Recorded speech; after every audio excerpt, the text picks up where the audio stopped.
Topic number 6, কোনো কিছু করার জন্য অনুমতি নিতে আমরা let plus objective form plus ভার্বের বেস ফর্ম ব্যবহার করব। এক্সাম্পল, আমাকে দেখতে দাও, লেট মি সি। আমাকে যেতে দাও, লেট মি গো। আমাকে পড়তে দাও, লেট মি রিড। আমাকে খেলতে দাও, লেট মি প্লে। এগুলো ব্যবহার করব। টপিক 7, প্রস্তাব বোঝাতে লেটস প্লাস ভার্বের বেস ফর্ম ব্যবহার করব। যেমন, চলো যাই, লেটস গো।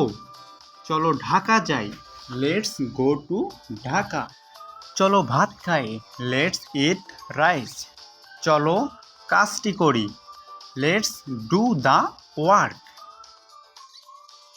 আজকের ভিডিওর লাস্ট টপিক, প্রয়োজন নাই অর্থে নিড প্লাস ভার্বের বেস ফর্ম ব্যবহার করব। যেমন, যাওয়ার প্রয়োজন নাই, নো নিড টু গো। খাওয়ার প্রয়োজন নাই, নো নিড টু ইট।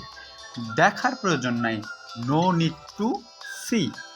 আসার প্রয়োজন নাই, নো নিড টু কাম।